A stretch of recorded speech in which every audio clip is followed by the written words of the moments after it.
നമുക്കിപ്പം സുനിഷ എല്ലൂർ ചേരുന്നുണ്ട്. Sunisha, good evening. Sunisha, ഒടുവിൽ ഹാരിസിന് കാരണം കാണിക്കൽ നോട്ടീസ് കിട്ടിയല്ലേ? അതിൽ പറഞ്ഞിരിക്കുന്ന കാര്യങ്ങൾ പൂർണ്ണമായും നിഷേധിക്കുകയാണോ ഹാരിസ്? അരുൺ, മെഡിക്കൽ കോളേജിലെ ഈ ചികിത്സാ പ്രതിസന്ധിയുമായി ബന്ധപ്പെട്ടുകൊണ്ട് ഹാരിസ് ഡോക്ടർ ഒരു പോസ്റ്റ് ഫേസ്ബുക്കിൽ കുറിക്കുന്നു. പിന്നാലെ തന്നെ ഒരു 4 അംഗ കമ്മിറ്റി അന്വേഷണത്തിനൊക്കെ നിയോഗിക്കുകയും ചെയ്തിരുന്നു. ആ റിപ്പോർട്ട് ആരോഗ്യമന്ത്രിക്ക് കൈമാറുകയും ചെയ്തു. പക്ഷേ അത് കഴിഞ്ഞ് ദിവസങ്ങൾ പിന്നിടുമ്പോഴാണ് ഇപ്പോൾ DME ഒരു കാരണം കാണിക്കൽ നോട്ടീസ് നൽകിയിരിക്കുന്നത്.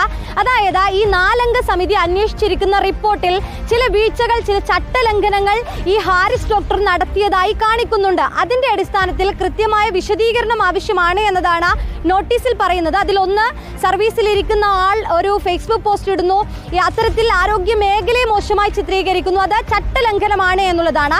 മറ്റൊന്ന്, ഈ വിഷയം പറയുന്ന ദിവസം, അതായത് ഈ ഉപകരണം ഇല്ല എന്ന് പറയുന്ന ദിവസം ആ ആശുപത്രിയിൽ പ്രോബ് ഉണ്ടായിരുന്നു എന്നും അതിന് തൊട്ടടുത്ത ദിവസം ഇതേ പ്രോബ് ഉപയോഗിച്ച് ചികിത്സ നടന്നിട്ടുണ്ട് എന്നതുകൂടി ഇതിൽ പറയുന്നുണ്ട്. അങ്ങനെ നോക്കുമ്പോൾ ഹാരിസ് ഡോക്ടർ പറയുന്നത് കള്ളമാണ് എന്നതാണ് ഈ റിപ്പോർട്ടിന്റെ അടിസ്ഥാനത്തിൽ കാരണം കാണിക്കൽ നോട്ടീസിൽ പറയുന്നത്. ഏതായാലും ഹാരിസ് ഡോക്ടർ തന്നെ ഇതിൽ വിശദീകരണം തന്നിട്ടുണ്ട്. അടുത്ത ദിവസം, നാളെ തന്നെ കൃത്യമായ മറുപടി ഇതിൽ നൽകുമെന്നുള്ളതാണ് അറിയിച്ചിട്ടുള്ളത്. എന്തൊക്കെയാണ് നേരത്തെ തന്നെ തെളിവുകൾ സഹിതം കമ്മിറ്റിക്ക് മുമ്പാകെ പറഞ്ഞതാണ്. ഇതേ വിഷയം തന്നെ നാളെ DMEക്ക് മുന്നാകെ പറയുമെന്നുള്ളതാണ് അറിയിച്ചിരിക്കുന്നത്.